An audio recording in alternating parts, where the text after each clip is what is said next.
What's up, fight fans? We are back at it with another edition here at Round One Sports TV. I'm always your host, Edwin, and where do all fights start? Round one. So, the hate is real. They're already coming all over social media trying to discredit the monster Naoya Inoue's win against Alan David Picasso. And they're trying to say that when they had that altercation in the locker room where they told Naoya Inoue you couldn't put tape on skin, you had to put gauze, right? And because of that, a lot of haters on social media ran to social media to try to discredit Naoya Inoue and try to say that all of a sudden he didn't knock out a prospect in Alan David Picasso. None of those statements are true, not even remotely true, right? First of all, Alan David Picasso is not a prospect. He was the #1 mandatory that deserved a shot at the unified, undisputed world champion. He earned this shot. And where do you say that a fighter starts his legacy? He got an opportunity for 4 belts and didn't get knocked out. As a matter of fact, 100% of the fighters that fought Alan David Picasso, no one was able to knock out that tough Mexican. You know how tough Mexicans are to knock out, right? So rather than give the kid his credit of how he had a great defensive plan and they had a great strategy to survive the monster Inoue, just like MJ just did his last fight. They're saying all of a sudden the punching power is not there. But isn't the monster Inoue coming off his last performance a unanimous decision, 12 rounds? He didn't knock out MJ neither. But all of a sudden he doesn't knock out Alan David Picasso, and the thing with the hand wraps, all of a sudden he's a cheater.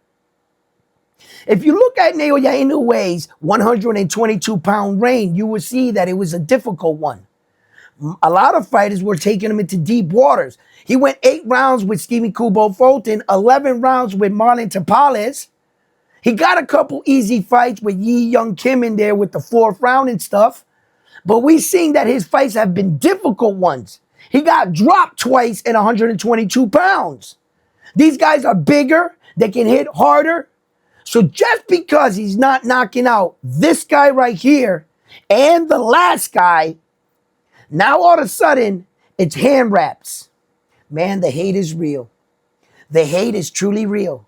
Rather than all those content creators and YouTubers that feel a little silly, that they know that they were led astray, and this whole time they were talking down about a real one. And when they see, oh shit, I made a mistake, some of them, rather than admitting that he is a real one, they will double down on their bullshit. You've seen them.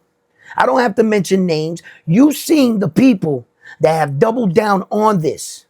But you've also seen the support that the world is giving Naoya Inoue. And how many viewers are tuning in to find out who this young Japanese fighter is. Yes, I called him young at 32 because I want him to stay forever young. I don't want him to leave. Listen, that is also another factor. He's getting up there in age. This kid was young, a spring chicken. And Naoya Inoue, by the way, when you want to know who's Japan's best fighter in the world, shit, Naoya Inoue proved that. Just ask Junto. How's his eye doing? Yeah, and ask the upset that Garcia pulled off. It's not easy being the best in your country. And sometimes you may have a nice little stretch where you're winning. But every now and then that challenge is going to come up. And are you prepared to overcome that challenge? Naoya Inoue has done that and more. He has separated himself from all Japanese fighters, and he is the best Japanese fighter in the world, probably in Japan's history. So, fight fan, I'm going to tune in. I'm going to go live. If you guys want to talk about this situation and anything boxing, tune in to Round One Sports Talk, and we can talk boxing talk. I'll see you there. Peace.